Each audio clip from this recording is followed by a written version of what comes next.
On en vient au vœu. Le premier vœu a été déposé par le groupe indépendant et progressiste, donc j'imagine que c'est Christian Honoré qui le présente. Il concerne les chiens guides d'aveugles. Oui, monsieur le maire. L'accès des personnes accompagnées de chiens guides aux établissements publics et privés est régi par des textes du Code rural et du Code de l'action sociale et des familles. Il s'agit des articles R 241-23 et L 211-30. Il stipule le refus d'accès à un lieu ouvert au public opposé à une personne accompagnée d'un chien d'assistance est puni d'une contravention de 3e classe, article R 380-23 de l'action sociale. Les chiens d'assistance en éducation bénéficient des mêmes droits que les chiens en activité. Un vœu relatif à l'accueil d'élèves chiens guides d'aveugles handichiens dans les services de la ville de Paris a été adopté au Conseil de Paris en novembre 2018. Or, des témoignages indiquent que certains commerces refusent leur entrée à des personnes handicapées accompagnées de leurs chiens d'assistance. Ces personnes sont non-voyantes, malvoyantes, en fauteuil roulant. Il s'agit aussi de familles d'accueil pour des chiots en éducation. Ces refus d'entrée ne sont pas acceptables. Ces comportements contreviennent à la loi et au principe de solidarité. Au-delà de considérations morales de solidarité, ils sont éventuellement dus à une méconnaissance des textes.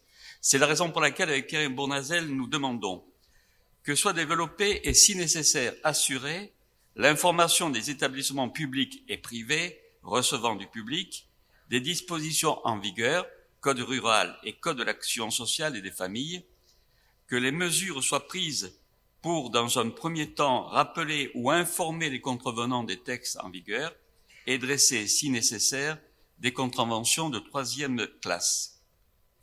Que les établissements publics et privés soient sensibilisés à l'accueil de chiots élèves. Leur socialisation est essentielle à l'apprentissage. Je vous remercie. Merci beaucoup. La parole est à Nadia Benekli. Merci, monsieur le maire. Chers collègues, monsieur Honoré, votre vœu interpelle sur un sujet trop souvent mis de côté, qui est le quotidien des personnes en situation de handicap, et illustre à quel point un grand nombre de personnes valides ne réalisent pas à quel point il peut être difficile de s'occuper de tâches quotidiennes lorsqu'on est handicapé. Faire ses courses, aller au restaurant ou tout simplement circuler dans l'espace public, tout ce qui peut sembler simple est en réalité bien complexe. Pour vous donner un exemple, nous avons fait au mois d'octobre une déambulation avec Streetco, qui est un GPS piéton pour les personnes à mobilité réduite et des bénévoles d'APF France Handicap dans le quartier de la Goutte d'Or. Nous sommes rentrés dans une laverie. Celle-ci était accessible pour une personne en fauteuil car de plein pied. En revanche, les machines et les sèche-linges étaient en partie inutilisables pour une personne en fauteuil car les fentes pour placer des pièces de monnaie étaient trop hautes. Est-ce que l'on pense à ce genre d'aménagement lorsqu'on est valide? Non. De même qu'on peut ne pas réaliser à quel point les chiens guides sont essentiels pour certaines personnes et qu'il est inacceptable et interdit de leur refuser l'entrée dans un établissement. Nous pouvons en effet espérer qu'il s'agit là d'une méconnaissance des textes en vigueur. Il est donc nécessaire de sensibiliser les commerçants, mais également le grand public, aux différents types de handicap et aux aménagements et exceptions que cela implique. Si notre marge de manœuvre est limitée concernant les établissements publics, nous pouvons agir en sensibilisant les commerces hébergés chez les 3 bailleurs de la ville à la demande de ces derniers.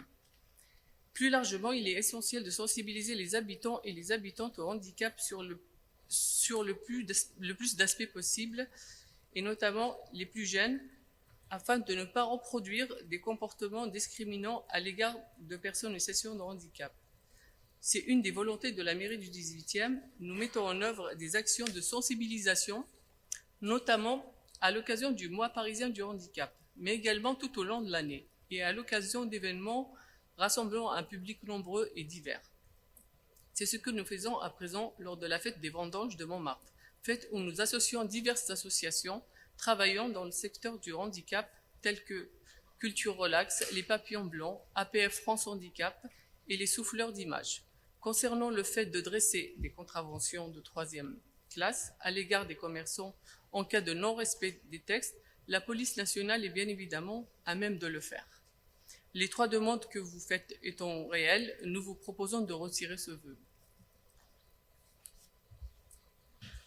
Sinon, on votera pour. Hein. Étant réalisé, pas réel. Oui, réalisé, mais sinon, pardon. évidemment. C'est ubuesque. Enfin, je ne sais pas. Vous êtes en train de dire que ce vœu est nécessaire, qu'en effet, Oui. Je vous signale que, encore une fois, j'aimerais attirer votre attention que le matin, lorsque je me lève, je ne me dis pas, tiens, je vais faire un vœu. En particulier, tiens, je me fais faire un vœu sur les chiens guides aveugles.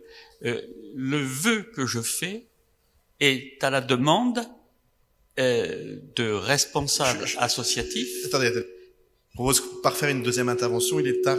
Coupez. Donc. Le vœu. Attendez, non, mais j'explique pourquoi je fais ce vœu. Ce vœu a été fait à la demande d'associatifs et de personnes. Et en plus, enfin, c'est des personnes proches de vous qui m'ont demandé de faire ce vœu. Et là, vous êtes en train... Bon, mais moi, je le maintiens. Comme ça, vous allez voter contre. Mais j'attire votre attention sur ce qui a dit... Enfin, excusez-moi, c'est dingue. Enfin, et c'est pas poli de dire ça, mais enfin, qu'on a compris votre intervention. Je pense que vous n'avez pas compris l'intervention de Nadia Benakli ni le statut des vœux. Je veux bien que vous fermiez votre micro. Oui. Nadia Benakli, dans sa réponse, a démontré que les questions que vous posiez légitimement à travers ce vœu ont déjà obtenu une réponse. Un vœu, théoriquement, c'est pour qu'on fasse quelque chose. En l'occurrence, ce que vous souhaitez que nous fassions, nous le faisons déjà. C'est pas la première fois qu'on a ce débat sur les vœux. Et encore une fois, je le redis, on ne fait pas une politique publique par des vœux. Les vœux, c'est des vœux. La politique publique, c'est ce qu'on fait. Les vœux, c'est parler. Le rôle des élus, c'est de faire. Et donc, ce que Nadia Benakli a très clairement exprimé, c'est que les préoccupations légitimes que vous souleviez, elles trouvent déjà une réponse dans la politique municipale que nous menons. D'où la logique assez évidente qui est de dire, puisque vous nous demandez de faire quelque chose et qu'on le fait déjà, retirez votre vœu. C'est ce qu'on fait à peu près à chaque conseil. D'ailleurs, vous faites à peu près la même réponse à chaque conseil. Le sujet, c'est pas de savoir qui vous demande de faire des vœux. Le sujet, c'est de savoir si la politique qui est préconisée, elle est mise en œuvre ou pas. Et en l'occurrence, elle l'est. Cela dit, personne, et Nadia Benakli n'a pas dit que si vous mainteniez votre vœu, elle voterait contre. Elle dit que ça n'avait pas de sens de le maintenir. C'est pas exactement la même chose. Duška Marković. Merci, monsieur le maire. Donc les guides, les chiens guides et d'assistance, doivent être acceptés dans tous les lieux publics. Cela est rappelé dans le guide de l'animal en ville, disponible en téléchargement sur le site de la ville paris.fr. En ce qui concerne l'hôtel de ville, il existe une procédure interne pour accueillir des chiens guides en formation. Tous les fonctionnaires ont reçu une note de la DRH à l'ensemble des directions datant de 2020. Il est également un référent animal en ville à la DPMP qui suit spécifiquement ce sujet.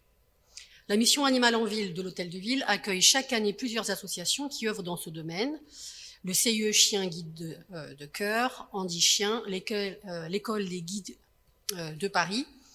De plus, l'hôtel de ville accueille chaque année l'événement annuel de Andy Chien pour la cérémonie de remise des chiens d'assistance à des personnes en situation de handicap.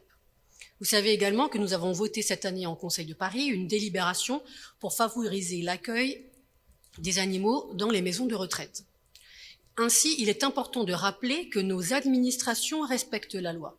D'ailleurs, votre vœu pointe bien des difficultés dans l'accès au commerce.